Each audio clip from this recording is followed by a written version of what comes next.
So this is the screen and this is my screen. Okay, is screen visible, Harish? Okay, now I'm going to share the slide. So this is today's slides and the presentation. Is it visible, Harish? Title slide. आवाज ठीक है मेरा? Okay, now you can switch off your mic. I am going to start the presentation. Now this is our lecture number 7. This is the last lecture of unit number 5, magnetic properties of the material. आज हम ये unit खत्म कर देंगे और ये theory complex theory है, ध्यान से सुनो, कॉन्सेंट्रेट करो तो सभी चीजें आसान लगने लगेगी.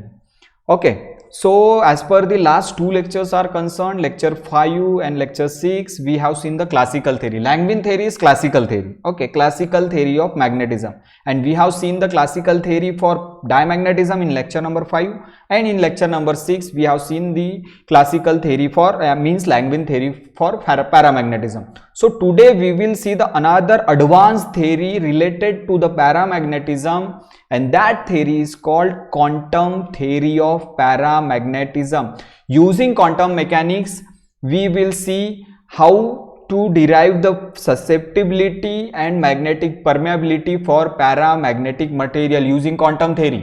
Langevin theory classical theory थी.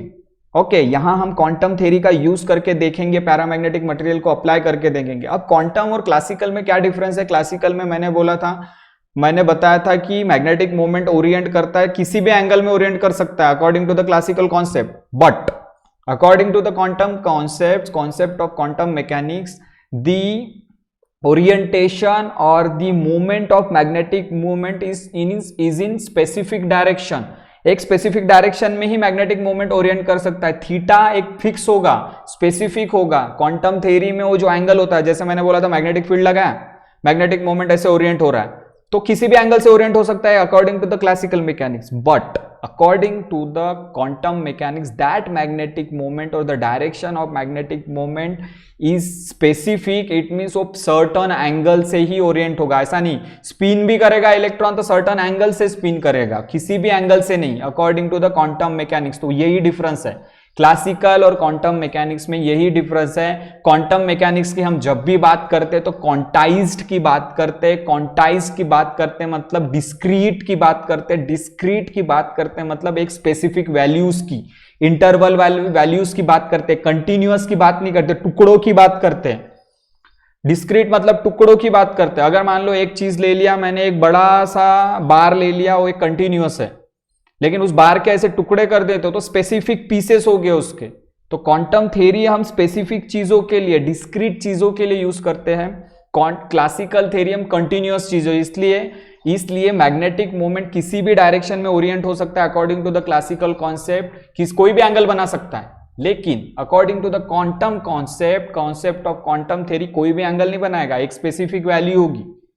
ठीक है, तो उसी तरीके से हम आज देखने वाले हैं क्वांटम थ्योरी ऑफ पैरामैग्नेटिज्म क्या होता है, और हम डिराइव करेंगे कुछ एक्सप्रेशंस इजी है, लेक्चर लंबा रहेगा, बस कॉन्सेंट्रेट करो. ओके, सो मैंने अभी जो बताया वो फिर से मैंने यहां पर ही लिखा है. According to the classical theory, it is assume that permanent magnetic dipole moment of an atom may possess any orientation with respect to the field. अभी बताएं, क्लासिकल थ्योरी के कॉन्सेप्ट के हिसाब से मैग्नेटिक डायपोल मूवमेंट को कोई भी orientation हो सकता है, any orientation with respect to the magnetic field. But according to the quantum theory, permanent magnet dipole movement possesses specific orientations with respect to magnetic field, that is magnetic moments are quantized.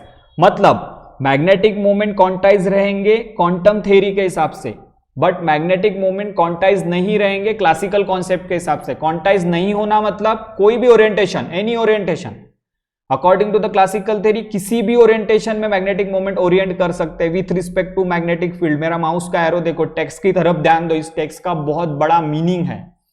Okay, according to the classical concept magnetic moment possesses any orientation with respect to, but according to the quantum theory magnetic moment possesses specific orientation with respect to magnetic field. मतलब अगर magnetic moments को specific orientation होंगे तो उसको हम क्या बोलेंगे? Magnetic moments are quantized.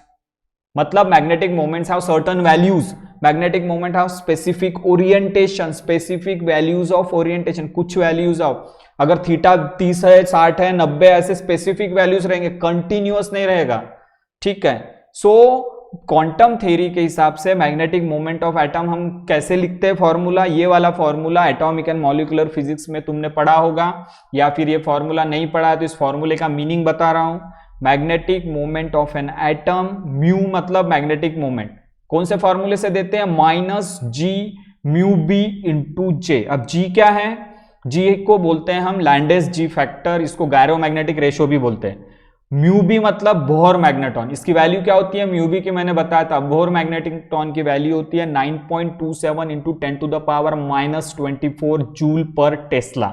Mu B को बोलते हैं हम बोहर मैग्नेटॉन, और जे को बोलते हैं हम टोटल एंगुलर मोमेंटम। जब मैं एटॉमिक एंड मॉलिक्यूलर फिजिक्स या मॉलिक्यूलर स्पेक्ट्रोस्कोपी पढ़ा रहा था तो उसमें जे मैंने बताया था, जे होता है L+S। एल क्या होता है, ऑर्बिटल क्वांटम नंबर, एस क्या होता है, स्पिन क्वांटम नंबर, तो जे क्या होता है, टोटल एंगुलर मोमेंटम। ओके, तो J is equal to L+S, L is orbital angular momentum, S is spin angular momentum, and J is total angular momentum. So J is what, if suppose this is equation number 1, so J is nothing but total angular momentum L+S। G है Lande's G factor, mu B है Bohr magneton, J है total angular momentum. तो G का formula क्या होता है, Lande's G factor का formula तुमने देखा होगा, इस तरीके का लैंडेस जी फैक्टर का फॉर्मूला होता है। So this is equation number 2। Suppose G का फॉर्मूला होता है 1 plus J+1 plus SS+1 minus LL+1 divided by twice J+1. So J is what, total angular momentum, S is what, spin angular momentum, L is what, orbital angular momentum। Okay, तो इस तरीके का G इस फॉर्मूले से निकाल सकते हैं। This is universal formula for G, Landes G factor, spin orbit coupling के हिसाब से। ये स्पिन ऑर्बिट कपलिंग क्या होता है, सब मैंने एटॉमिक एंड मॉलिक्यूलर स्पेक्ट्रोस्कोपी में पढ़ाया था। ये J वाले टर्म्स, L वाले टर्म्स, ये सब हमने वहां पर पढ़े थे। तो लैंडेस जी फैक्टर का इस स्लाइड के हिसाब से तुमको ये फॉर्मूला याद रखना है, 1 plus JJ+1 plus SS+1 minus LL+1 divided bye 2JJ+1, और ये फॉर्मूला तुमको पता होना चाहिए, J is equal to L+S। तो ये फॉर्मूला मैंने बताया। तो क्वांटम थ्योरी के हिसाब से मैग्नेटिक मोमेंट को इस फॉर्मूले से डिनोट करते हैं, वेक्टर फॉर्म में। ये वेक्टर फॉर्म में लिखा है, म्यू का एक स्पेसिफिक डायरेक्शन होता है वेक्टर, J वेक्टर। इसका अगर मैग्नीट्यूड लिखना है मुझे तो वेक्टर हटा दूंगा मैं, तो म्यू इज इक्वल टू, ये माइनस भी हट जाएगा, अगर इसको मैग्नीट्यूड लिखना है तो माइनस हट जाएगा, तो mu is equal to G mu B into J. ये मैग्नीट्यूड में लिखना है, अगर डायरेक्शन में लिखना है तो माइनस यहां लिखना पड़ेगा। तो ये जो मैंने लिखा वेक्टर फॉर्म में लिखा, इसको स्केलर में भी लिख सकते हैं। स्केलर में लिखेंगे तो वेक्टर हटा देंगे और माइनस हटा देंगे, ठीक है। सो इस तरीके से मैग्नेटिक मोमेंट निकालते हैं क्वांटम थ्योरी के हिसाब से। ये है मैग्नेटिक मोमेंट। अब जो चीज मैं बताने जा रहा हूं वो चीज बहुत ही इंपॉर्टेंट चीज है, ठीक है। वो चीज है क्या, ये देखो, मैग्नेटिक, ये वाला डायग्राम मैंने लास्ट में बताया था, क्लासिकल थ्योरी हम पढ़ रहे थे जब, लैंगवेन थ्योरी। तो ये मैग्नेटिक डायपोल है, ठीक है, ये उसका मैग्नेटिक एक्सिस है, और ये मैग्नेटिक फील्ड का डायरेक्शन है। Blue lines means the direction of magnetic field, and this magnetic field is uniform magnetic field, और ये मैग्नेटिक डायपोल है, और ये मैग्नेटिक एक्सिस है। और ये मैग्नेटिक डायपोल कैसे, ये इस तरीके से फील्ड के तरफ ओरिएंट हो रहा है, झुक रहा है नीचे, ये मैग्नेटिक एक्सिस है। एंगल कितना बना रहा है फील्ड के साथ, थीटा। और म्यू क्या है, उस डेरिवेशन में हमने पीएम को मैग्नेटिक मोमेंट बोला है, यहां पे मैं मैग्नेटिक मोमेंट का सिंबल चेंज करके म्यू बोल रहा हूं। ये म्यू क्या है, मैग्नेटिक मोमेंट। ये मैग्नेटिक मोमेंट कैसे जनरेट होता है, जब डायपोल मैग्नेटिक फील्ड की तरफ ओरिएंट होता है तो मैग्नेटिक मोमेंट आता है उसको, ठीक है। तो ये म्यू है मैग्नेटिक मोमेंट, और ये थीटा क्या है, एंगल बना रहा है मैग्नेटिक फील्ड के साथ। तो ये जो म्यू होता है अलोंग द मैग्नेटिक एक्सिस, ये मैग्नेटिक एक्सिस के अलोंग ये म्यू का डायरेक्शन है। तो हम इसको दो कंपोनेंट में रिजॉल्व करते हैं, एक है parallel component, parallel to the field, that is called mu cos theta, और एक है परपेंडिकुलर कंपोनेंट, उसको बोलते हैं म्यू साइन थीटा। ये बताया था मैंने लास्ट डेरिवेशन में भी। सो हमको कौन से कंपोनेंट से लेना देना है, mu cos theta, because mu cos theta is aligning towards the field, ये पैरेलल टू द फील्ड है म्यू कॉस थीटा। जैसे जैसे तुम फील्ड बढ़ाओगे ये जो डायपोल नीचे झुकता जाएगा और एकदम पैरेलल हो जाएगा फील्ड से, थीटा जब 180 डिग्री होगा तो। ओके, सो हमको इस कंपोनेंट का इंपॉर्टेंट है mu cos theta. Okay, so ये मैग्नेटिक मोमेंट म्यू है और उसका component along the magnetic field है म्यू कॉस थीटा। फिर हमने क्या निकाला था, पोटेंशियल एनर्जी भी निकाला था, वो पिछला ही डेरिवेशन में फिर से यहां पे रिपीट कर रहा हूं। हमने पोटेंशियल एनर्जी क्या निकाली थी, minus mu B cos theta, ये पोटेंशियल एनर्जी होती है। ये 10th में तुमने ये डेरिवेशन पढ़ा होगा कि डायपोल को अगर यूनिफॉर्म मैग्नेटिक फील्ड में रखते हैं तो पोटेंशियल एनर्जी कितनी आती है, U मतलब पोटेंशियल एनर्जी। वहां पे हमने E टर्म यूज किया था क्लासिकल थ्योरी में, यहां मैं U सिंबल चेंज करके U यूज कर रहा हूं। वहां मैग्नेटिक मोमेंट के लिए हमने PM यूज किया था, P सबस्क्रिप्ट M, यहां मैं म्यू यूज कर रहा हूं। यहां दो सिंबल में चेंज कर रहा हूं, बाकी चीजें सेम है, ठीक है। सो ये म्यू मतलब मैग्नेटिक मोमेंट और U मतलब पोटेंशियल एनर्जी। तो potential energy is equal to minus mu B cos theta, ये हो गया potential energy minus mu B cos theta. But mu की वैल्यू मुझे पता है, म्यू की वैल्यू फ्रॉम इक्वेशन नंबर 1 क्या है, minus G mu B into J, this is the value of mu from equation number 1। फिर से इक्वेशन नंबर 1 दिखाऊंगा, ये देखो minus G mu B into J, value mu की, ठीक है। तो म्यू की वैल्यू है minus G mu B into J from equation number 1। Minus minus क्या हो गया, प्लस हो गया। तो इसको कैसे लिखेंगे, U is equal to G mu B J beta B cos theta, इस तरीके से मैंने इसको लिखा, ठीक है। अब ये J को मैं रीअरेंज कर रहा हूं, कुछ नहीं कर रहा हूं मैं, G को B को इधर सामने लिख दिया और J को इधर लिख दिया। तो ये क्या है, G mu B into B J cos theta. अब ये J कॉस थीटा जो यहां पे दिख रहा है, तो ये कंपोनेंट ऑफ J है। ये देखो J के साथ एंगल आया तो कंपोनेंट ऑफ G, या देखो म्यू के साथ एंगल आया था, ये डायग्राम में देखो म्यू के साथ कोसाइन ऑफ एंगल है कॉस थीटा, तो म्यू के साथ कॉस है मतलब ये कंपोनेंट ऑफ म्यू है। वैसे यहां पे देखो मैंने लिखा J के साथ कॉस, तो J के साथ कॉस लिखा मतलब कंपोनेंट ऑफ J है। अगर हम डायग्राम के, एक डायग्राम बता रहा हूं, इस डायग्राम के हिसाब से देखते तो ये अगर मान लो मैग्नेटिक फील्ड का डायरेक्शन है B और ये टोटल एंगुलर मोमेंटम का डायरेक्शन है J मतलब क्या है, टोटल एंगुलर मोमेंटम। अगर ये J का डायरेक्शन है और ये B का डायरेक्शन है और दोनों के बीच का एंगल थीटा है, ओके, तो हम मैग्नेटिक क्वांटम नंबर को, mj क्या होता है, टोटल मैग्नेटिक क्वांटम नंबर, हमने पढ़े थे क्वांटम नंबर्स क्या होते हैं एटॉमिक एंड मॉलिक्यूलर स्पेक्ट्रोस्कोपी में। सो अगर J का डायरेक्शन ये है, B का डायरेक्शन ये है, दोनों के बीच का एंगल थीटा बन रहा है, तो magnetic quantum number along the J जो होता है वो होता है J cos theta. Magnetic quantum number क्या होता है, J cos थीटा, मतलब इसका जो पैरेलल कंपोनेंट है J का पैरेलल कंपोनेंट मतलब J cos थीटा, इसका मतलब क्या होता है, मैग्नेटिक क्वांटम नंबर mj। तो इसमें ये याद रखना है कि J का जो कंपोनेंट होता है अलोंग दी एक्सिस, J का कंपोनेंट होता है, पैरेलल कंपोनेंट होता है J cos थीटा, वो इक्विवेलेंट होता है मैग्नेटिक क्वांटम नंबर से, mj से। सो यहां पे J cos थीटा की जगह मैं क्या लिखूंगा, mj, ओके, कुछ नहीं कर रहा हूं, J की जगह सिर्फ J cos थीटा की जगह mj लिख रहा हूं, क्योंकि J cos थीटा जो कंपोनेंट है अलोंग द J, उसका मीनिंग क्या होता है, mj। सो J cos थीटा की जगह मैंने mj लिखा। तो पोटेंशियल एनर्जी अभी कितनी क्या मिली मुझे, G mu B into mj, that is the equation number 3। So this is the potential energy of this system, potential energy of the dipole, mu U is equal to G mu B into B mj। G क्या, Lande's G factor, mu B है Bohr magneton, B है magnetic field, mj है magnetic quantum number, total magnetic quantum number, ये हो गया। अब बहुत important चीज जो मैंने एटॉमिक एंड मॉलिक्यूलर स्पेक्ट्रोस्कोपी पढ़ाते वक्त बताया, तो mj के जो वैल्यूज होते हैं, mj मतलब magnetic quantum number, total magnetic quantum number. So mj के जो वैल्यूज होते हैं वो वैल्यूज कहां से कहां तक होते हैं, minus j to j, where mj is magnetic quantum numbers having values from minus j to j। किसी ने mj के वैल्यूज पूछा तो mj के वैल्यूज हमेशा कहां से कहां तक होंगे, माइनस j से प्लस j तक, ओके। सो mj के वैल्यूज कितने होंगे, क्वांटिटी अगर पूछा किसी भी सिस्टम में mj के वैल्यूज कितने होते हैं, वैल्यूज क्या होते हैं, minus j to j, values होते हैं minus j to j, but values की क्वांटिटी कितनी होती है mj की, mj के वैल्यूज की क्वांटिटी होती है ट्वाइस j प्लस 1। अगर j 1 है तो mj के वैल्यूज कितने होंगे, 3, j की जगह अगर 1 रखा तो टोटल 3 होता है। अगर j 1/2 है, 1/2 रखा तो mj के वैल्यूज कितने होंगे, 2। इसका मतलब mj के वैल्यूज होते हैं माइनस j से j तक, बट mj के टोटल वैल्यूज कितने होते हैं, क्वांटिटी कितनी होती है mj की, ट्वाइस j प्लस 1, ओके। तो अब हम ऐसा एक सिस्टम कंसिडर करेंगे कि उसमें हम mj कितना होता है ये देखेंगे, ठीक है। एक सिंपल सिस्टम कंसीडर करेंगे। सो ये पैरामैग्नेटिक की थ्योरी हम जो पढ़ रहे हो सॉलिड मटेरियल के लिए पढ़ रहे हैं, तो पैरामैग्नेटिक मटेरियल्स में एटम्स होते हैं, एटम्स के अंदर इलेक्ट्रॉन्स होते हैं। तो सबसे पहले ये पैरामैग्नेटिज्म किस मटेरियल में आता है? जहां पे अनपेयर्ड इलेक्ट्रॉन होते हैं। डायमैग्नेटिज्म कौन से मटेरियल्स में आता है? जहां पे पेयर्ड इलेक्ट्रॉन होते हैं। तो पैरामैग्नेटिज्म कहां पर आता है? जिस मटेरियल और जिस एटम के अंदर अनपेयर्ड इलेक्ट्रॉन होते हैं। अब अनपेयर्ड इलेक्ट्रॉन मतलब हमको एक सिंपल सिस्टम कंसीडर करते हैं, हाइड्रोजन में एक इलेक्ट्रॉन है, वो अनपेयर्ड हम कंसीडर करते हैं। तो हम सिंपल 1 इलेक्ट्रॉन सिस्टम से स्टार्ट करते हैं इस डेरिवेशन को, 1 इलेक्ट्रॉन सिस्टम से। अब 1 इलेक्ट्रॉन सिस्टम मतलब हाइड्रोजन, और हाइड्रोजन में जो इलेक्ट्रॉन होता है वो कहां रहता है? 1s ऑर्बिटल में।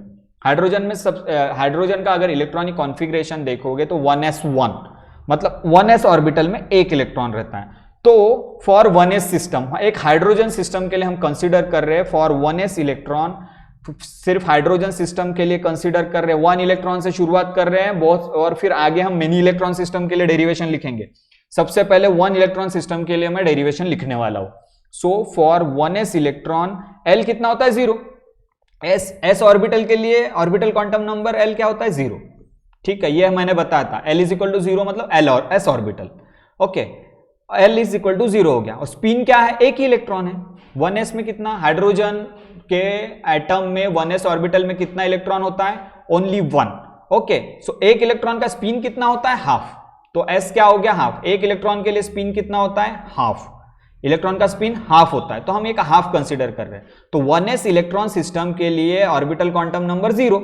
L इज इक्वल टू 0 मतलब s orbital, L is equal to 1 मतलब p orbital, L is equal to 2 मतलब d ऑर्बिटल। ये हमने पढ़ा है एटॉमिक एंड मॉलिक्यूलर स्पेक्ट्रोस्कोपी में। सो 1s इलेक्ट्रॉन के लिए L इक्वल टू 0 होता है, और 1s इलेक्ट्रॉन मतलब एक ही इलेक्ट्रॉन है उसमें, तो स्पिन कितना होता है? हाफ। ओके, सो 1s इलेक्ट्रॉन के लिए L होता है 0, स्पिन होता है हाफ, और L और s को मिला देंगे, L और s को ऐड कर देंगे। सो L प्लस s यानी J होता है half. 0 plus half, half. So 1s electron system के लिए हमको 3 वैल्यूज पता चल गई। L होता है 0, s होता है हाफ, और J होता है हाफ। L प्लस s मतलब J, that is half. Okay, so जो 1s इलेक्ट्रॉन ही सिस्टम के लिए mj कितना होगा? देखो पहले ही बताया, mj की वैल्यूज होंगी -j2j, या j कितना है? हाफ। ओके, तो -½ टू +½ सो mj के जो वैल्यूज होंगे यहाँ पे, mj have values from -½ to +½ मतलब +½ और -½ दो ही वैल्यूज होंगे mj के। क्यों दो होंगे? देखो j कितना है यहाँ पे? हाफ।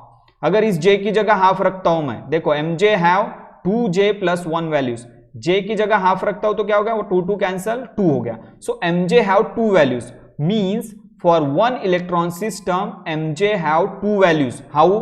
कैसे आया 2 वैल्यूज? क्योंकि j क्या है? For 1 electron system j is 1/2।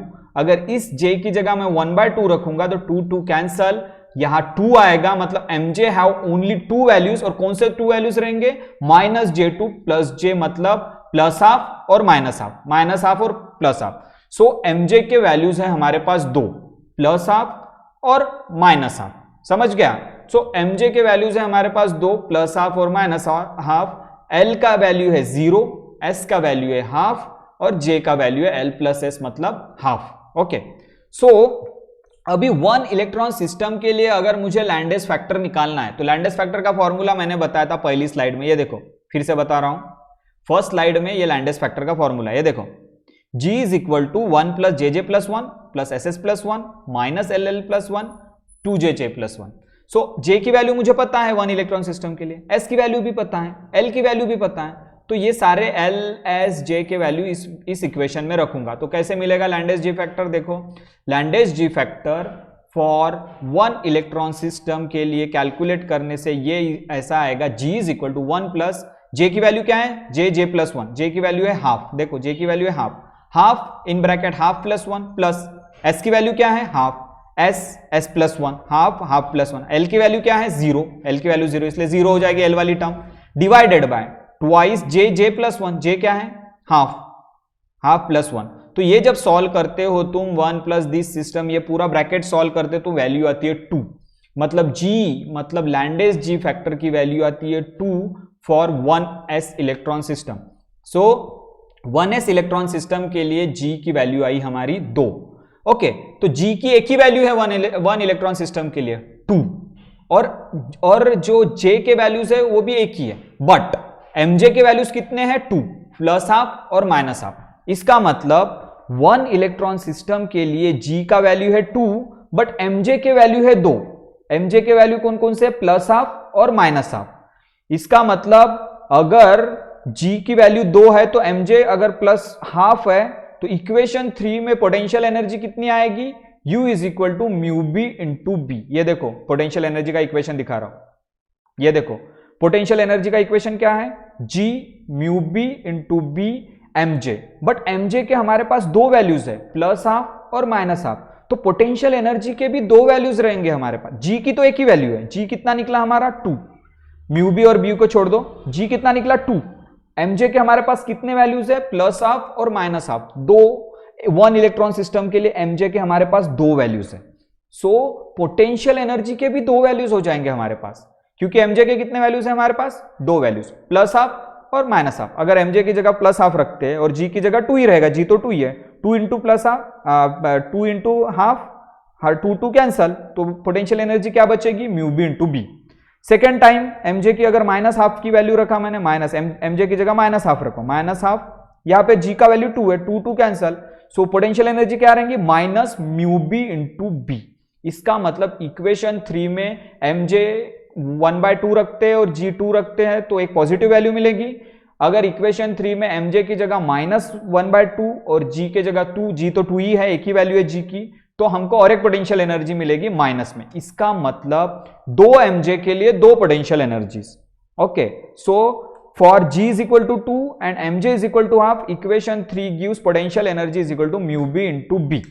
Okay, and for G is equal to 2 but Mj is equal to half, equation number 3 gives U is equal to minus mu b into, मतलब दो potential energies है for one electron system, मतलब for 1s electron, only one electron system, there are two potential energies because there are two values of Mj. Mj is equal to half and Mj is equal to minus half, so we'll get two potential energy, one is mu b into b and other is minus mu b into b.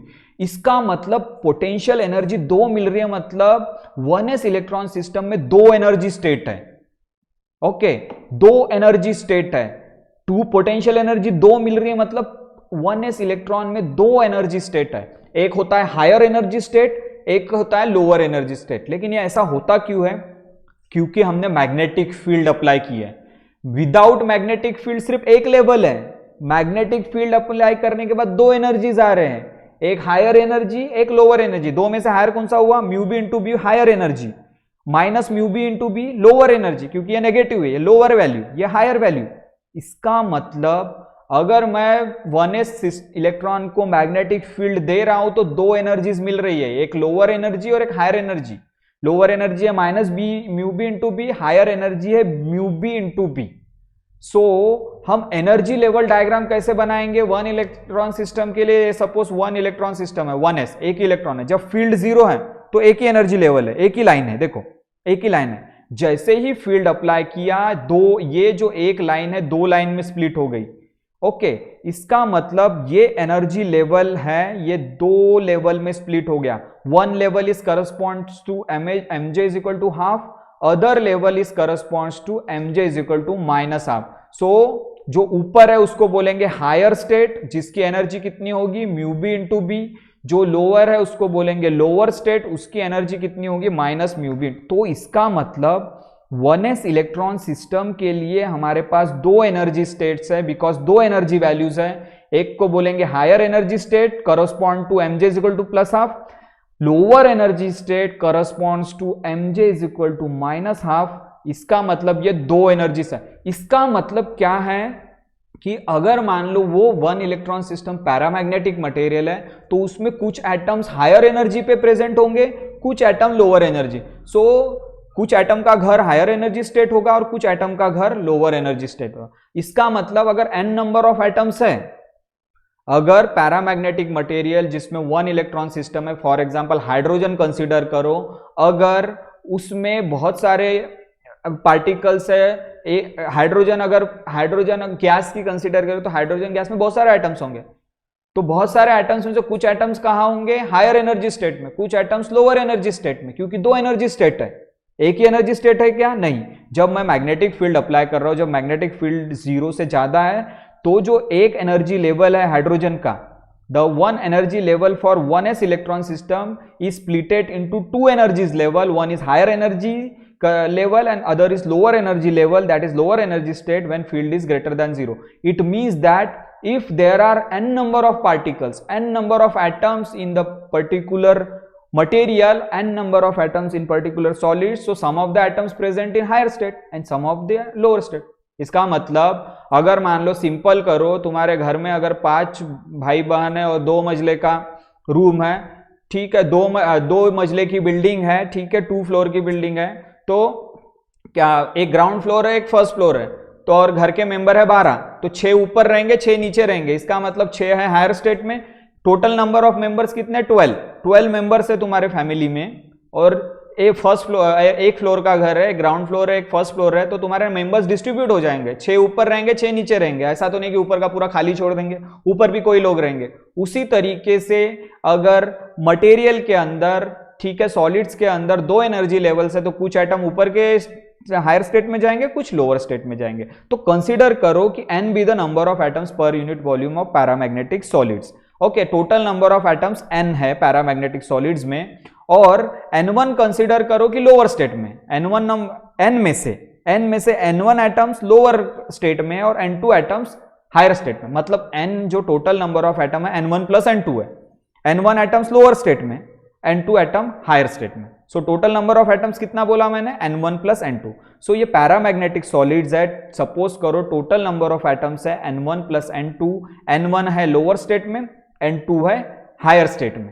Okay, this is the equation number 5 बोल दिया मैंने अभी। Okay, so according to the Boltzmann law क्या होता है, number of particles और number of atoms, this is corresponds to the energy.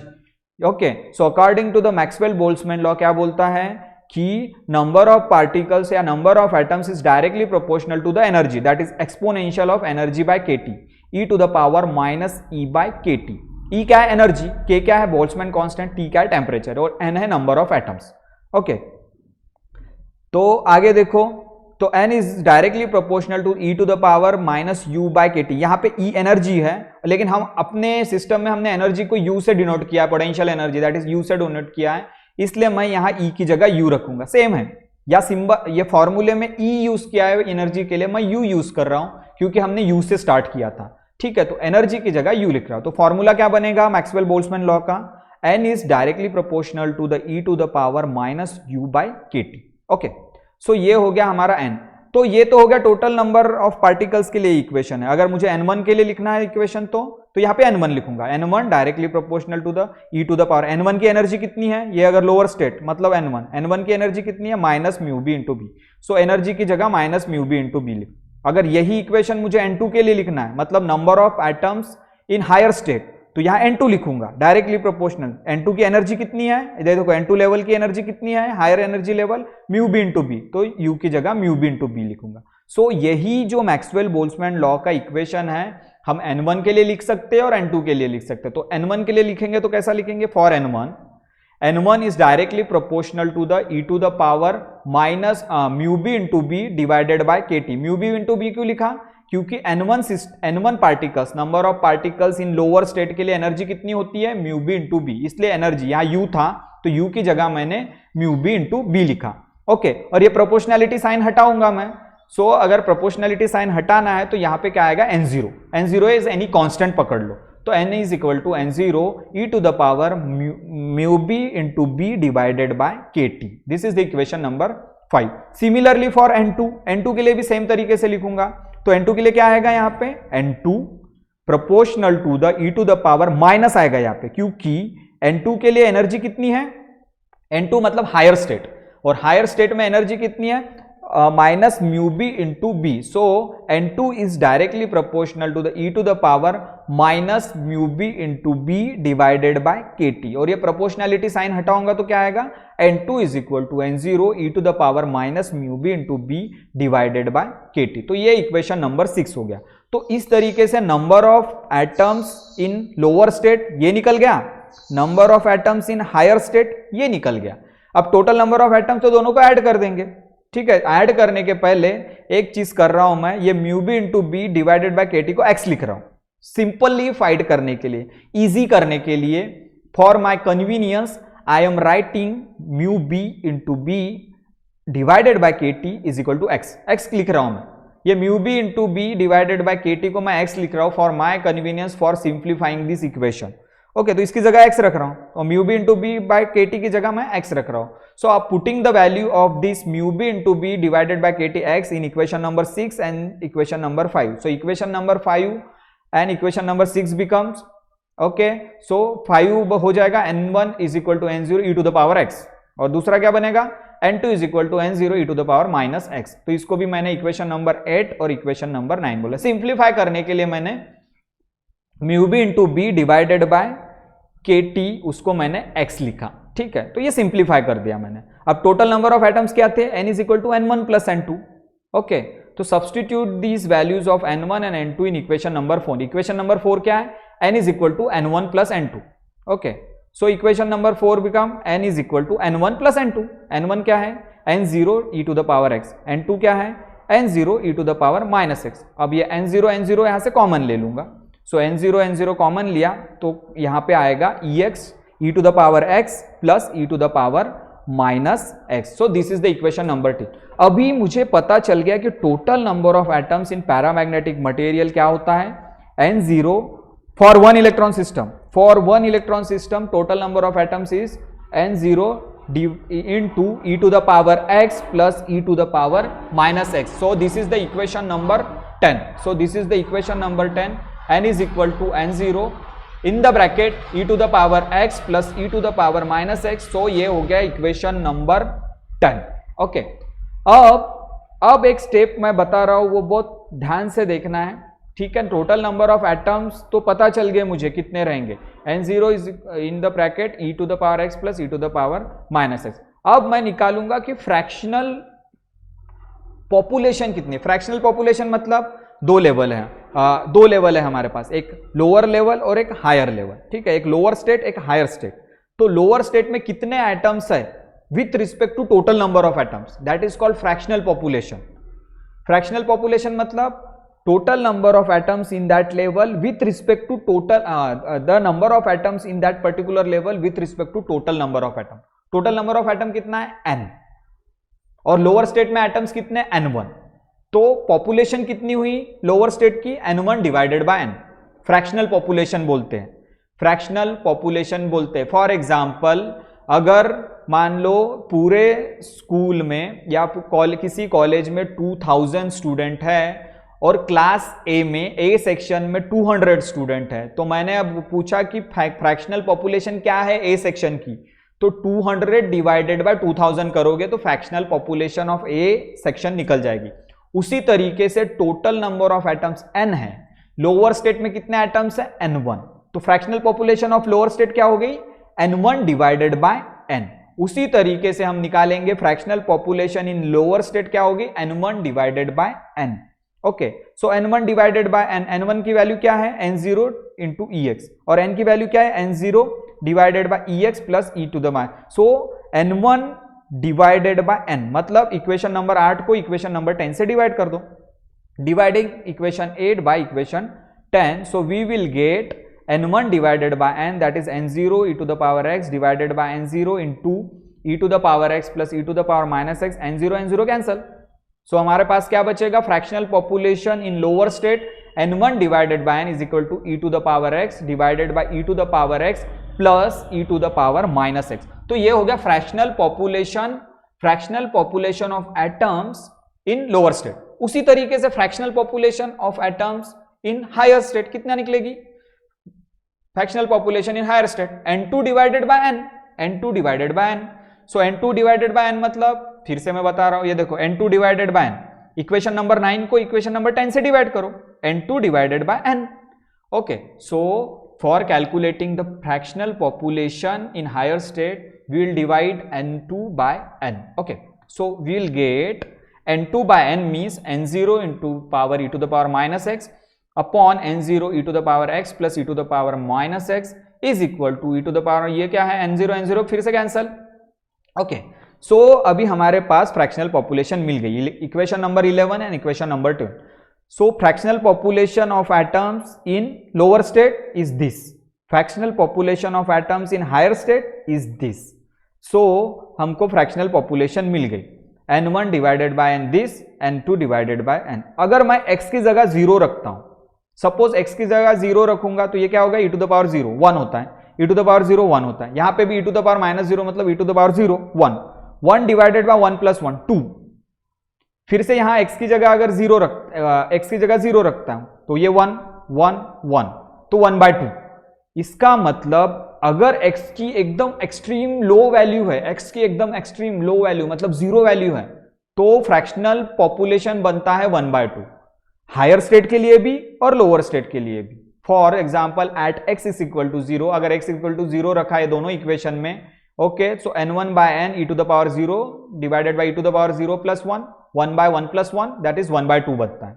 So n1 by n 1/2 बनता है। सिमिलरली यहां पे भी अगर x की जगह 0 रखा मैंने तो n2 बाय n भी 1/2 बनता है। इसका मतलब x जब 0 रहता है तो fractional population of lower state is 1/2, fractional population of higher state is also 1/2. It means fractional population in lower and higher states are equal at x equal to 0. So तो अगर हम ग्राफ देखते हैं इसका, फ्रैक्शनल पॉपुलेशन वर्सेस x का अगर graph देखते हैं तो ये जो 1/2 वैल्यू है यहाँ पे, ठीक है, यहाँ पे x इक्वल टू 0 है और यहाँ पे 1/2 है y एक्सिस पे, तो यहाँ पे ये पॉइंट पे हायर और लोअर स्टेट की वैल्यू सेम रहती है, इस पॉइंट पे हाफ वाले पॉइंट पे। ओके, और फिर अगर x इंक्रीज करोगे तो x यहां पे तो e to the power x है, मतलब पॉजिटिव x है, तो न्यूमरेटर में पॉजिटिव x है, मतलब जब x बढ़ाओगे तो n1 डिवाइडेड बाय n भी बढ़ेगा। ओके, मतलब लोअर स्टेट की वैल्यू बढ़ेगी। लेकिन यहां पे देखो e to the power -x है, n2 बाय n में -x है, यहां पे अगर x इंक्रीज करोगे तो ये डिक्रीज होगी वैल्यू, बिकॉज एक्सपोनेंशियल में नेगेटिव है न्यूमरेटर में, या एक्सपोनेंशियल में नेगेटिव पावर है या एक्सपोनेंशियल में पॉजिटिव पावर है। अगर x की क्वांटिटी बढ़ाते हो, x का नंबर बढ़ाते हो, x 1 2 3 4 इंफिनिटी तक लेके जाते हो तो n1 बाय n की वैल्यू बढ़ेगी, मतलब fractional population of lower state बढ़ेगी, but fractional population of higher state घटेगी, कम होगी, बिकॉज यहाँ पे एक्सपोनेंशियल पावर नेगेटिव है। इसका मतलब एक अगर 0 है तो दोनों वैल्यू इक्वल रहेगी इस पॉइंट पे, लेकिन अगर उसके बाद x बड़ा है, x इंक्रीज कर रहे हो तो लोअर स्टेट के लिए वैल्यू बढ़ेगी, हायर स्टेट के लिए वैल्यू घटेगी। तो फ्रैक्शनल पॉपुलेशन वर्सेस x का ग्राफ इस तरीके से होता है, 1/2 पे दोनों वैल्यू सेम रहेगी हायर और लोअर स्टेट की, लेकिन x जैसे जैसे बड़ा होगे लोअर स्टेट के लिए फ्रैक्शनल पॉपुलेशन बढ़ेगा, ये क्योंकि पॉजिटिव x है, e to the power plus x है, e to the power positive exponential power है, यहां नेगेटिव एक्सपोनेंशियल पावर है, तो x अगर बड़ा होगे तो फ्रैक्शनल पॉपुलेशन घटती जाएगी हायर स्टेट के लिए। तो ये है सिंपल सा ग्राफ है ये। ओके, ग्राफ ये याद रखना है, लोअर स्टेट के लिए पॉपुलेशन बढ़ती है x के साथ, हायर स्टेट के लिए घटती है, बताने के लिए ग्राफ बताएं। ओके, अब मेरे पास सब कुछ पता चल गया, मुझे नंबर ऑफ पार्टिकल्स या नंबर ऑफ एटम्स कितने हैं, ठीक है, फ्रैक्शनल पॉपुलेशन भी पता चल गई। अब हम जो निकालेंगे मैग्नेटाइजेशन निकालेंगे। मेरा एम क्या है, ससेप्टिबिलिटी निकालना। तो ससेप्टिबिलिटी निकालने के लिए सबसे पहले नंबर ऑफ एटम्स पता होने चाहिए, तो हमने फ्रैक्शनल पॉपुलेशन निकाल ली। अब हमको पता होना चाहिए मैग्नेटाइजेशन।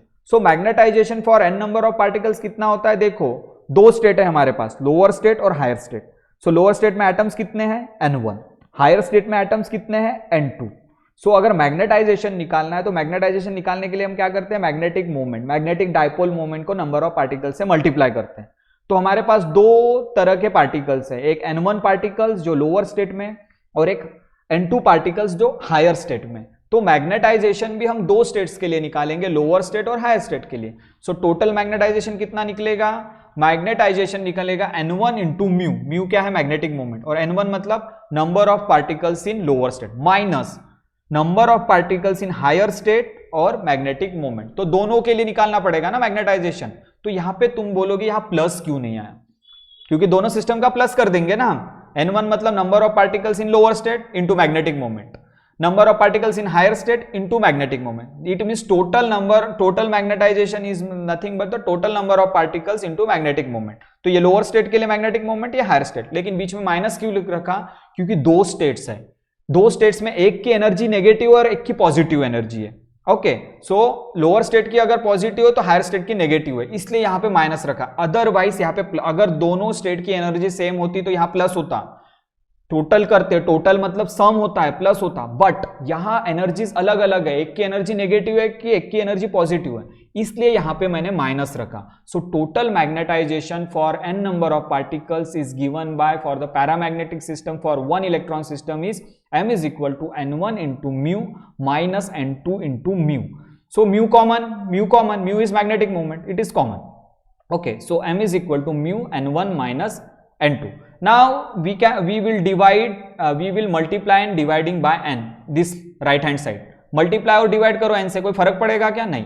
So n से multiply भी किया, n से divide भी किया, कोई फर्क नहीं पड़ा. n मतलब total number of particles और total number of atoms. So n से divide किया, कोई फर्क नहीं पड़ा. इस n को क्या कर रहा हूं मैं? ब्रैकेट के अंदर लेके जा रहा हूं, because this n is common, n is also common, but out of 2n I am bringing this n inside the bracket. Okay, so inside the bracket bring करूंगा इसको inside the bracket लेके जाऊंगा, तो n into mu, ये एक n तो बचेगा, ये mu बचेगा, ये ब्रैकेट के अंदर गया तो इस टर्म के साथ भी और इस टर्म के साथ भी आएगा. so it will become n, अंदर लेके गया मैं ब्रैकेट के, तो n1 अपॉन n माइनस इस n को भी अंदर लेके, एक ही n है, कॉमन है, इसको लेके गया तो n1 upon n minus n2 upon n. Okay, so n1 upon n, this is the fractional population in lower state. n2 upon n, this is the fractional population in higher state. हमने निकाले हैं fractional population, कहां पे निकाले? ये देखो, ये वाली n1 by n, n2 by n. Equation number क्या थे वो देखो, इक्वेशन नंबर थे 11 एंड 12. सो फ्रैक्शनल पॉपुलेशन पता है मुझे, e to the power x ex plus e to the power minus x, और फ्रैक्शनल पॉपुलेशन ये भी पता है n2 upon n e to the power minus x ex plus e to the power minus x. तो इसकी value मैं यहां पे रख दूंगा, ठीक है. तो उसकी वैल्यू रखने के बाद क्या आएगी? देखो यहां पे fractional population in lower state and fractional population in higher state, इन दोनों की वैल्यूज रखूंगा. ओके, तो इसकी वैल्यू कितनी है हमारे पास? e to the power x plus e to the power minus x minus e to the power minus x e to the power x plus e to the power minus x. Okay, ये values रख दिया from equation number 10 and 11. Okay, अब यहां देखो, यहां पे denominator common है, e to the power x plus e to the power minus x, तो एक बार लिखेंगे इसको. Okay, this denominator is same, LCM ले लेंगे इसका, तो e to the power x plus e to the power minus x, और ऊपर क्या आएगा? e to the power x minus e to the power minus x. इस तरीके से आया. अब m is equal to n, n means number of particles, mu means magnetic moment, e to the power x minus e to the power minus x, e to the power x plus e to the power minus x. ये किसका formula है? ये है tan hyperbolic function of x. ये देखो कैसा formula होता है. tan हाइपरबोलिक फंक्शन क्या होता है? e to the power x minus e to the power minus x, e to the power x plus e to the power minus x. ये tan hyperbolic function का formula है. So अभी magnetisation हमारे system के लिए क्या आया? n into mu into tan hx. Okay, tan hx मतलब tan hyperbolic function of x. अब x की वैल्यू सपोज करो वेरी वेरी लेस देन 1 है. Okay, this is the equation number 13. If suppose the value of x is very very less than 1, x मतलब क्या होता है? x हमने किसको कंसिडर किया था? Mu B into B divided by के टी, इसको हमने x बोला था. सपोज करो x की वैल्यू बहुत छोटी है, very very less than, so जो ये एंगल रहेगा tan hx that is equal to x. जैसे अगर मैंने बोला sin theta, theta is very very small, तो sin theta is equal to theta. Okay, अगर मैं cos थीटा कंसीडर करा और बोला angle very very small, theta is very very small, तो cos theta is approximately equal to theta. वैसे ही x is very very less than 1, it means that tan hx is equivalent to x. Okay, so tan hx is approximately equivalent to x, तो tan hx की जगह x लिख सकते हैं. तो magnetisation कितना बनेगा? इक्वेशन नंबर 13 क्या बनेगा हमारे पास? m is equal to n into mu into x. tan hx की जगह x रखा because x is very very small, that's why tan hx मतलब hyperbolic function of tan x is equal to x.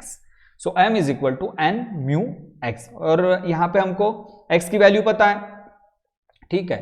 So x की value क्या है? Mu B into B divided by के T. X की value mu B into B divided by के T है, और अभी हमारा इक्वेशन क्या बना, magnetization is equal to N into mu B into B divided by KT. अब तुम बोलेंगे यहाँ म्यू है तो यहाँ मैंने म्यू बी क्यों लिखा, ठीक है, यहाँ x की जगह तो मुझे पता है कि mu B into B divided by K T, this is the value of x, हमने कंसिडर किया था, लेट बोला था, let mu B into B divided by Katie is x। सो फिर से मैं x की जगह ये लिख रहा हूं, mu B into B divided by K T. But यहां म्यू की जगह मैंने म्यू बी क्यों लिखा, यहां तो म्यू है, मैंने गलती से म्यू बी तो नहीं लिखा ना यहाँ पे, नहीं। क्या होता है, for one electron system magnetic moment क्या होता है, is equal to the one Bohr magneton. ये म्यू बी क्या है, बोर मैग्नेटॉन, और ये मी क्या है, मैग्नेटिक मोमेंट। बट म्यू की जगह मैंने यहां म्यू बी लिखा, क्यों, क्योंकि वन इलेक्ट्रॉन सिस्टम के लिए mu is equal to mu B. कैसे, ये देखो इधर बता रहा हूं, म्यू का फॉर्मूला क्या है, minus G mu B into J from equation number 1। Magnitude में अगर लिखा इसको तो म्यू इज इक्वल टू, मैं माइनस हटा दूंगा, G mu B into J, ये मैग्नेट्यूड में लिखा। और वन इलेक्ट्रॉन सिस्टम के लिए जी कितना होता है, 2, जे कितना होता है, हाफ, हमने निकाला था। वन इलेक्ट्रॉन सिस्टम के लिए Lande's G factor 2, J 1/2, 2 cancel, okay, 2 cancel, तो बचता क्या है, mu is equal to mu B. It means that for one electron system mu is equal to mu B. इस फॉर्मूले से मैंने बराबर निकाला mu is equal to mu B. G की वैल्यू हमको पता है 2 है for one electron system, J की वैल्यू हमको पता है हाफ है for one electron system, 2 cancel, तो म्यू बनता है म्यू बी। इसलिए मैंने यहां म्यू की जगह म्यू बी लिखा। For one electron system magnetic moment of the system is equal to 1 Bohr magneton, इसलिए मैंने यहां पे म्यू की जगह म्यू बी लिखा। तो m is equal to N into mu B into B divided by KT, mu B square. So magnetization कितना निकला, N mu B square into B divided by KT, that is the equation number 14। अभी ये magnetisation निकल गया हमारा, लेकिन ये जो मैग्नेटाइजेशन निकला है ये हमारा वन इलेक्ट्रॉन सिस्टम के लिए निकला है, राइट। लेकिन हम जो पैरामैग्नेटिज्म की बात कर रहे हैं वो सिर्फ हाइड्रोजन की बात नहीं करेंगे ना हम। पीरियोडिक टेबल में तो बहुत सारे एलिमेंट्स है, पीरियोडिक टेबल में तो बहुत सारे एटम्स है, एलिमेंट्स है, तो हम सिर्फ हाइड्रोजन की बात नहीं करेंगे, हमको हर इलेक्ट्रॉन को कंसीडर करना पड़ेगा। लेकिन ये जो इक्वेशन है ये सिर्फ एक इलेक्ट्रॉन सिस्टम के लिए है, this is only for one electron system. But ये अभी भी खत्म नहीं हुआ है, वन इलेक्ट्रॉन सिस्टम के लिए मैग्नेटाइजेशन इतना रहेगा, बट हमको हाइड्रोजन से भी आगे सोचना है ना, हीलियम के लिए सोचना है, लिथियम के लिए सोचना है, कोबाल्ट, निकेल, लैंथेनाइड्स के लिए सोचना है, फॉर मेनी इलेक्ट्रॉन सिस्टम के लिए सोचना है। अगर तुम मेनी इलेक्ट्रॉन सिस्टम के लिए सोचते हो तो एक नया फंक्शन हमको इंट्रोड्यूस करना पड़ेगा, okay. In general case energy levels जो होता है 2j+1 में स्प्लिट होता है। सो अगर मुझे मल्टीपल इलेक्ट्रॉन्स के लिए इक्वेशन लिखना है, मल्टीपल इलेक्ट्रॉन्स के लिए मैग्नेटाइजेशन निकालना है, तो मेरे को tan hx फंक्शन को रिप्लेस करना पड़ेगा, tan hyperbolic x for one electron system के लिए था। सो जो इक्वेशन हमने 13 लिखा है, देखो 13 इक्वेशन बता रहा हूं कौन सा है, ओके। ये जो 13 नंबर का इक्वेशन है, m is equal to N into mu tan hyperbolic function h, ये वन इलेक्ट्रॉन सिस्टम के लिए है मैग्नेटाइजेशन का। अब इसको मुझे more than one electron system के लिए लिखना है, तो ये जो tan hx दिख रहा है इसको रिप्लेस करना पड़ेगा किसी और फंक्शन से, ओके। सो tan hx को मुझे रिप्लेस करना पड़ेगा अगर मुझे many electron system, more than one electron system के लिए अगर इक्वेशन लिखना है, मैग्नेटिक मोमेंट का इक्वेशन लिखना है मैग्नेटाइजेशन के लिए, तो instead of tan hx from equation number 13 we get a new function, और we will have to introduce new function, and that new function is called Brillouin function. ये function याद रखना है। वन इलेक्ट्रॉन सिस्टम तक ठीक है, लेकिन one electron system से आगे अगर मैग्नेटाइजेशन का इक्वेशन तुमको लिखना है तो एक नया फंक्शन इंट्रोड्यूस करना पड़ेगा, उस फंक्शन को बोलते हैं ब्रिलॉइन फंक्शन। वो ब्रिलॉइन फंक्शन होता क्या है ये बताने वाला हूं। ये देखो, ये है ब्रिलॉइन फंक्शन, बड़ा कॉम्प्लिकेटेड फंक्शन है, लेकिन क्वांटम थ्योरी ऑफ पैरामैग्नेटिज्म में इस फंक्शन को तुमको याद रखना है, इसको ब्रिलॉइन फंक्शन बोलते हैं। सो ब्रिलॉइन फंक्शन को तुमको इक्वेशन नंबर 13 में इंट्रोड्यूस करना पड़ेगा फॉर मेनी इलेक्ट्रॉन सिस्टम्स के लिए।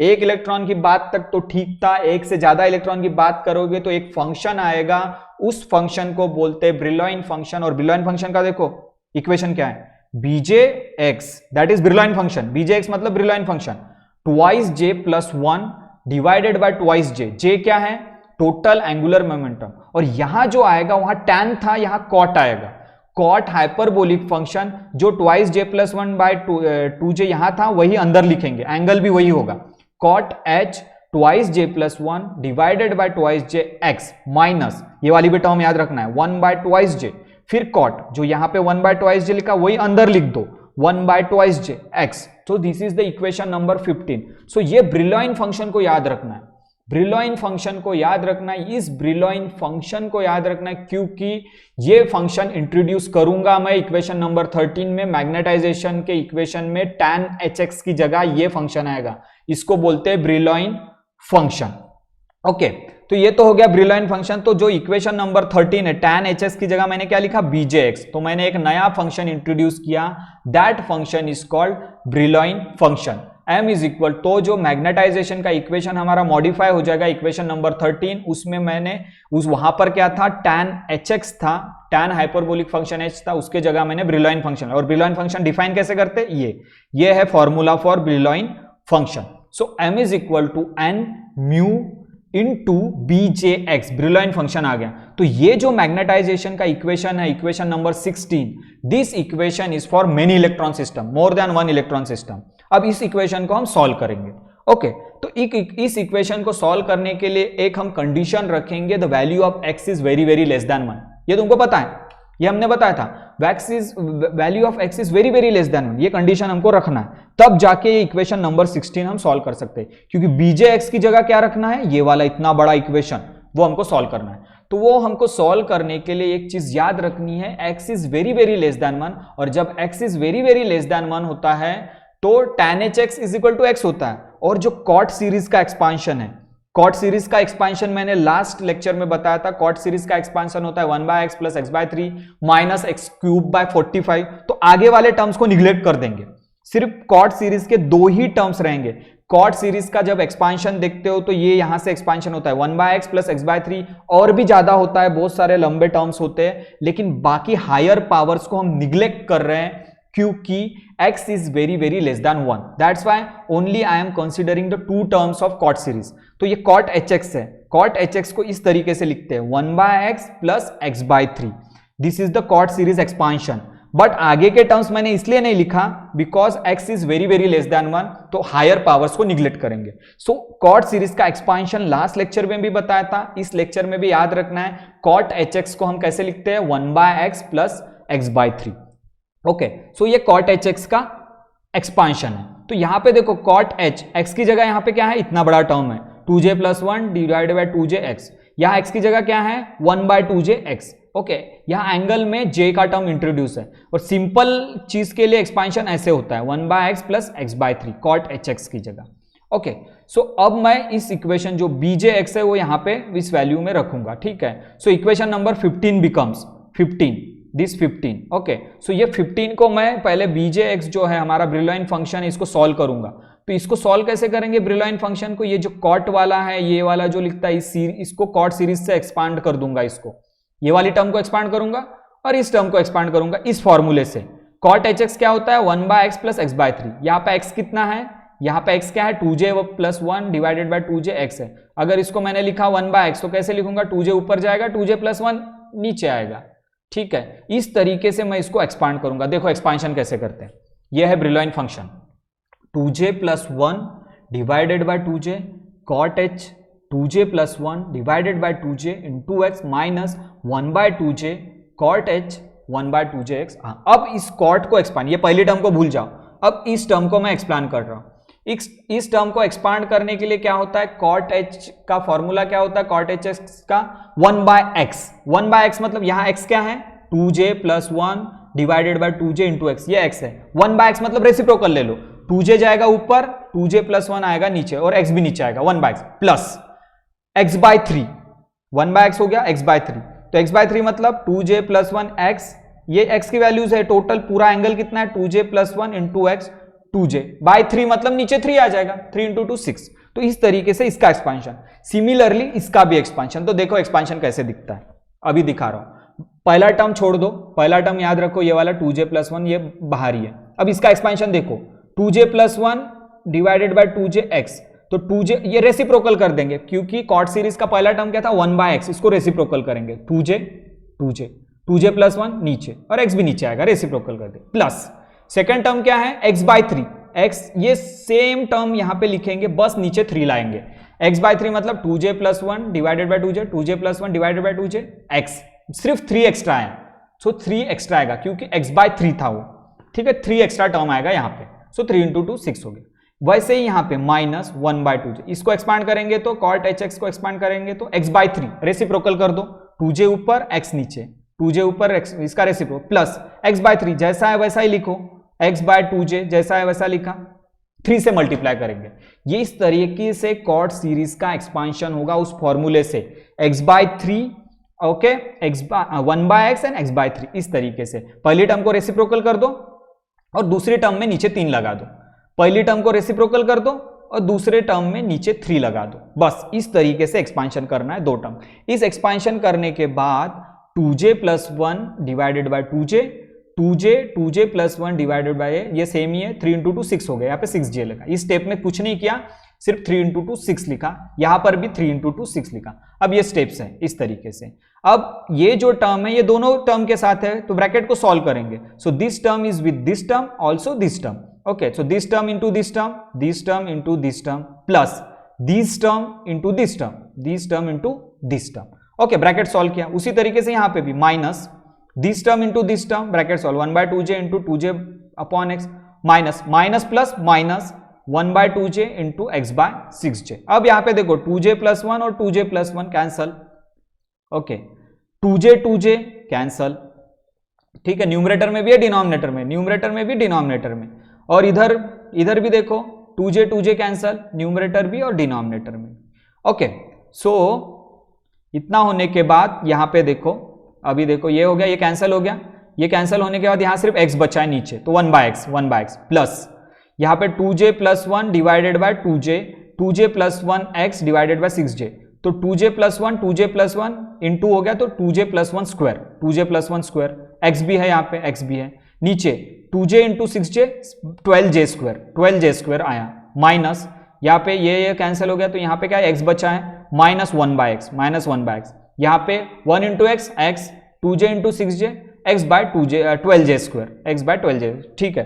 तो यहाँ देखो प्लस 1/x और माइनस 1/x कैंसल आउट, सो ये प्लस 1/x और माइनस 1/x कैंसल आउट। तो अभी क्या बचा इसमें ये बचा अभी हमारे पास, ओके, हमारे पास जो बचा अभी ये बचा bjx is equal to 2j plus 1 square divided by 12j square into x minus x/12j square. अब इसको a प्लस b स्क्वायर का फॉर्मूला लगा देंगे, होल स्क्वायर, a स्क्वायर मतलब 2j whole square that is 4j square plus 2 into A B, 2 into 2 4 into j 4j, 1 का square plus 1, सो ये expand कर देंगे a प्लस b के फॉर्मूले से, सो 4j square plus 4j plus 1 divided by 12j square into x minus x upon 12j square, okay. अब ये जो डिनोमिनेटर है, ठीक है, ये जो डिनोमिनेटर है इस डिनोमिनेटर को कॉमन लिखूंगा मैं, 4j स्क्वायर प्लस 4j, ये सेम यही स्टेप यहाँ रिपीट किया मैंने, ओके।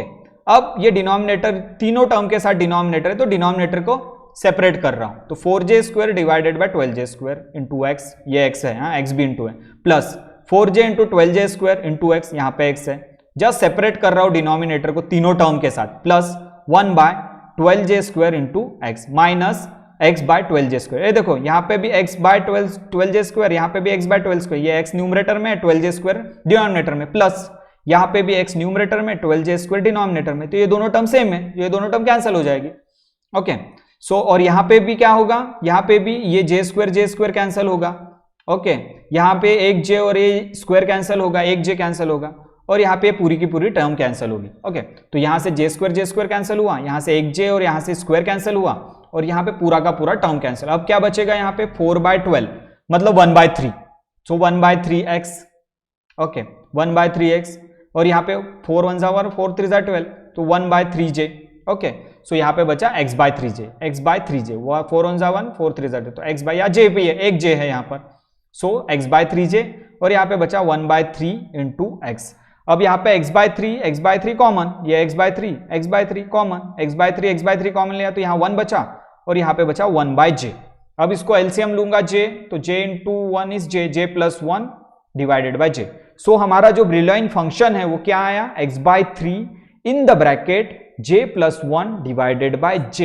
सो ये जो आया इक्वेशन नंबर 17। तो इस तरीके से वो कॉट सीरीज का एक्सपांशन करेंगे तो हमको ब्रिलॉइन फंक्शन मिलेगा। ब्रिलॉइन फंक्शन आएगा x/3 in the bracket j+1 divided by j। ये हो गया ब्रिलॉइन फंक्शन। तो ब्रिलॉइन फंक्शन अगर आया उतना तो बस हो गया, मैग्नेटाइजेशन पता चल जाएगा हमको। तो इक्वेशन नंबर 16 में क्या है, मैग्नेटाइजेशन n इंटू मी इंटू ब्रिलॉइन फंक्शन, और ब्रिलॉइन फंक्शन का वैल्यू क्या आया, x/3 j+1 divided by j। फिर से दिखा रहा हूं, इक्वेशन नंबर 16 देखो, इक्वेशन नंबर 16 देखो, हाँ दिस इज इक्वेशन नंबर 16। अब बीजे को सॉल्व किया ना, बीजे की जो भी वैल्यू आई यहां पे रख देंगे, तो equation number 16 into equation number 16 becomes n into mu Brillouin function की वैल्यू। ओके, ब्रिलॉइन फंक्शन को सॉल्व किया मैंने। ब्रिलॉइन फंक्शन को सॉल्व करने के बाद जो हमारी वैल्यू आई ब्रिलॉइन फंक्शन की x/3 in the bracket j+1 divided by j, ये वैल्यू को मैं इक्वेशन नंबर 16 में रख दूंगा। तो हमारे पास जो ब्रिलॉइन फंक्शन आएगा, ब्रिलॉइन फंक्शन कितना आएगा, m into n into mu x/3 in the bracket j+1 divided by j। और x की वैल्यू हमको पता है, x की वैल्यू क्या है, mu B into B by kt, 3 already है, mu B into B by kt, since x is equal to mu B divided by kt। तो म्यू बी x की जगह ये वैल्यू रख दूंगा। हमको पता है x, हमने सपोज किया था x is equal to mu B into B divided by kt, so x की जगह mu B into B divided by, तो इस तरीके का हमको इक्वेशन मिला। तो ये तो हो गया magnetization for many electron, for any paramagnetic material, for many electron system. Okay, यहां पे अभी इसको और सॉल्व करूंगा। तो ये देखो म्यू और म्यू बी इक्वल है, ये मैंने बताया था, ठीक है। तो ये म्यू बी की जगह मैं म्यू लिख सकता हूं, mu B is equal to mu, तो म्यू बी की जगह मैं म्यू लिखूंगा, म्यू और म्यू बी इक्वल है। सो ये क्या हो गया, mu into mu, mu square. So total magnetization क्या हुआ अभी, n mu square into B divided by 3j kt j+1। तो ये हो गया मैग्नेटाइजेशन की वैल्यू हमको मिल गई इस तरीके से। ओके, फिर से एक चीज हमने इक्वेशन नंबर 1 में फिर से देखा था कि म्यू का वैल्यू कितना होता है, -g mu B into J, from equation number 1। ये तो अगर इसको मैग्नेट्यूड में लिखना है तो g म्यू बी इंटू जे होता है, फ्रॉम इक्वेशन नंबर 1। तो इसको पुट कर देंगे, म्यू की जगह g म्यू बी इंटू जे की वैल्यू रख दूंगा, मैग्नेट्यूड रख दूंगा उसको। सो म्यू की जगह मैंने क्या रखा, in place of mu I am putting the value from equation number 1 g into mu B into J whole square, square है यहाँ पे देखो, म्यू स्क्वायर है, since mu is equal to g into mu B into J, total square कर दिया। Okay, तो ये करने के बाद इसको सॉल्व करूंगा, वेरी स्क्वायर, g का square g square, mu B का square mu B square, j का square j square. So total solve करने के बाद ये मिलेगा मुझे magnetization n into G square into mu B square into J square into B into j+1 divided by 3j kt। अब ये j square में से एक j और j कैंसिल कर दूंगा मैं, 1 स्क्वायर और एक j कैंसिल हो गया, तो यहाँ पे सिर्फ एक j बचेगा। ओके, तो अब क्या बचा, सिर्फ एक j बचा, तो m is equal to n into G square mu B square into B, okay, into j। इस j को जो बचा मैंने यहाँ पे लिख दिया j+1, j, ये j को मैंने यहाँ रख दिया, रीअरेंज कर दिया, यहाँ j रख दिया। So magnetization for paramagnetic material is n into G square into mu B square into B into j+1 divided by thrice kt। Okay, divided by thrice kt। अब मैं क्या कर रहा हूं, अब मैं ये जी स्क्वायर को भी इधर लिख रहा हूं, ठीक है, रीअरेंज कर रहा हूं, ये जी स्क्वायर को j+1 के साथ लिख रहा हूं, इसका एक पर्पस है। दिस लैंडेस जी फैक्टर को मैं j+1 के साथ लिख रहा हूं, ठीक है। तो ये लैंडेस जी फैक्टर g को मैंने इधर लग दिया, जी स्क्वायर j+1 इधर लिख दिया, रीअरेंज करके यहां लेके आया। प्रोडक्ट है, कहीं पर भी तुम शिफ्ट कर सकते हो, कहीं पे भी रीअरेंज कर सकते हो, this is the product and these all terms are in numerator. So I am just bringing G square in front of j+1। Okay, बाकी क्या बचा, n mu B square into B divided by thrice kt। अब ये जो term square bracket में लिखा हूं मैंने, this term is very important term, और ये मैग्नेटाइजेशन और क्वांटम थ्योरी के हिसाब से इस टर्म को बोलते हैं इफेक्टिव मैग्नेटिक मूवमेंट। जो ये दिख रहा है ना ब्रैकेट में, स्क्वायर ब्रैकेट में जी स्क्वायर j+1, उसको हम बोलते हैं इफेक्टिव मैग्नेटिक मोमेंट, और उसको हम म्यू इफेक्टिव करके सब्सक्रिप्ट में लेते हैं, mu effective square, mu since mu effective square is equal to G square j+1। तो ये जी स्क्वायर j+1 को हम क्या बोलते हैं, इफेक्टिव मैग्नेटिक मोमेंट, और उसका सिंबल होता है mu to the subscript EFF, that is mu effective square. So this term is nothing but mu effective square, effective magnetic moment. तो इसको इसमें रख देंगे, g स्क्वायर j प्लस 1 की जगह लिखेंगे mu effective square. Okay, effective magnetic moment. So this equation become m is equal to n mu b square into b divided by 3 kt mu effective square. इसकी जगह मैंने क्या लिखा, इसकी जगह mu effective square. तो ये तो हो गया magnetization. Magnetization of paramagnetic material according to the quantum theory of magnetization. But we have to find out the susceptibility. And what is the equation for susceptibility? Magnetic susceptibility is m by h. Okay, ये formula तुमको पता है. Magnetic susceptibility is given by m by h. तो m की जगह ये रख देंगे फ्रॉम इक्वेशन नंबर 18. m की जगह ये रख देंगे, ठीक है, m की जगह ये वैल्यू रख देंगे. So okay, put the value of m from equation number 18. सो हमारा इक्वेशन क्या बनेगा? ससेप्टिबिलिटी मतलब काय, ये सिंबल को बोलते हैं chi, is equal to n mu B square into B divided by 3 kth into mu effective square. Okay, same लिख रहा हूं टर्म इधर. ये हमने निकाला susceptibility n mu B square into B divided by 3 kth into mu effective square. और b क्या होता है? b की फॉर्मूला तुमको पता है, mu 0 into H. That is magnetic field induction is nothing but relative permeability of free space into magnetic field strength. तो b की जगह मैंने क्या लिखा? Mu 0 H. b की जगह मैंने क्या लिखा? Mu 0 H, because b is equal to mu 0 H. So mu 0 H लिखा तो एच एच कैंसल. अब बचा क्या हमारे पास? Magnetic susceptibility n mu B square mu 0 mu effective square divided by thrice kt. और ये टेम्परेचर को मैं बाहर लिख रहा हूं ब्रैकेट के. ओके, ये टेम्परेचर को मैंने, ये टेम्परेचर नीचे है तो 1/T लिख सकता हूं मैं, बाहर लेके जगह. इसका एक पर्पस है लिखने का, T है डिनोमिनेटर में तो 1/T लिख सकता हूं बाहर. और ब्रैकेट के अंदर जो क्वांटिटी बची n mu B square mu 0 mu effective square divided by 3k, और बाहर मैंने टेम्परेचर. तो ये जो ब्रैकेट की क्वांटिटी है n mu B square mu 0 mu effective square divided by 3k, इसको बोलते हैं Curie constant. And this Curie constant, this is called Curie constant, क्योंकि सब कांस्टेंट है. n मतलब नंबर ऑफ पार्टिकल्स कांस्टेंट है. बोहर मैग्नेटॉन कांस्टेंट वैल्यू है. Bohr magneton की वैल्यू क्या होती है? 9.27 into 10⁻⁻24 tesla. Mu 0 relative permeability of free space constant है. म्यू इफेक्टिव कांस्टेंट है. k Boltzmann constant. तो ये जो कांस्टेंट टर्म है ब्रैकेट, टेम्परेचर चेंज हो सकता है, ये जो कांस्टेंट टर्म है ब्रैकेट की, उसको बोलते हैं Curie constant according to the quantum theory of paramagnetism. तो इसकी जगह मैं c लिखूंगा. ओके, तो that is susceptibility is equal to c into 1/T. c अगर कांस्टेंट है तो susceptibility is inversely proportional to the temperature. c constant है तो इसका मतलब ये प्रूफ हो गया कि magnetic susceptibility of paramagnetic material is inversely proportional to the temperature and always positive. तो यही चीज हमने प्रूफ किए थे लैंगविन थ्योरी से, क्लासिकल लैंगविन थ्योरी से ये चीज प्रूफ किए थे. लेकिन आज ये चीज हमने प्रूफ की है क्वांटम थ्योरी से, using number of atoms in lower state higher state, बहुत सारे एनर्जी लेवल डायग्राम, ये वो चीजें आते हुए प्रूफ किए क्वांटम मैकेनिक्स से. So magnetic susceptibility of paramagnetic materials is inversely proportional to the temperature and always positive. And second term हमको ये प्रूफ करना है कि रिलेटिव परमिबिलिटी क्या होती है. Relative permeability of paramagnetic material is 1 plus susceptibility, और ससेप्टिबिलिटी क्या है? c/T. So relative permeability of paramagnetic material is always greater than 1, because 1 plus certain quantity, it is always greater than unity. Okay, तो ये दोनों चीजें हमने proof की quantum theory of paramagnetism से. तो क्वांटम थ्योरी ऑफ पैरामैग्नेटिज्म हमने start किया था लैंडेस जी फैक्टर से, मैग्नेटिक मोमेंट से, एनर्जी लेवल डायग्राम से, पॉपुलेशन से, नंबर ऑफ पार्टिकल्स, ये सब लाते लाते हम आखिरी में मैग्नेटाइजेशन ऑफ द मटेरियल निकाला फॉर वन इलेक्ट्रॉन सिस्टम. फिर हमने मैग्नेटाइजेशन लिखा फॉर मेनी इलेक्ट्रॉन सिस्टम. बस एक चीज उसमें याद रखना, वन इलेक्ट्रॉन सिस्टम के लिए हम tan hx लेते हैं, मेनी इलेक्ट्रॉन सिस्टम के लिए ब्रिलॉइन फंक्शन लेते हैं. और ब्रिलॉइन फंक्शन का फॉर्मूला तुमको पता होना चाहिए, तब जाके तुम इस कंक्लूजन पे पहुंचोगे, मैग्नेटाइजेशन और फिर ससेप्टिबिलिटी निकालोगे. तो इस तरीके से हमने देखा क्वांटम थ्योरी ऑफ पैरामैग्नेटिज्म क्या होता है, और इस तरीके से हमने प्रूफ किया कि relative permeability of paramagnetic material is always greater than 1 and paramagnetic material का ससेप्टिबिलिटी इनवर्सली होता है प्रोपोर्शनल टेम्परेचर से.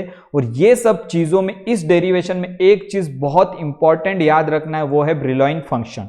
ओके, ब्रिलॉइन फंक्शन तुमको इंट्रोड्यूस करना है जब तुम मेनी इलेक्ट्रॉन सिस्टम का केस कंसीडर करोगे तो ये स्टेप बहुत इंपॉर्टेंट है। Equation number 14, 15 and 16 is very important in BJX Brillouin function. और फिर कॉट सीरीज का एक्सपांशन कैसे करते हैं वो अगर चीजें याद रही तो तुम ये क्वांटम थ्योरी ऑफ पैरामैग्नेटिज्म में इजीली तुम ससेप्टिबिलिटी के एक्सप्रेशंस तक पहुंच सकते हो। मैंने ये बहुत कॉम्प्लेक्स थ्योरी है, मैंने स्टेप बाय स्टेप तुमको समझे, इसलिए very solution step by step बहुत इजी तरीके से लिया। बुक्स में अगर पढ़ोगे तो बहुत कॉम्प्लेक्स स्टेप्स में दी रहती है ये थ्योरी। मैंने step by step how to obtain one parameter and how to that relate to the previous step, ये सब स्टेप बाय स्टेप करके समझाया। अगर इसमें कुछ नहीं समझा है तो पूछो मुझसे।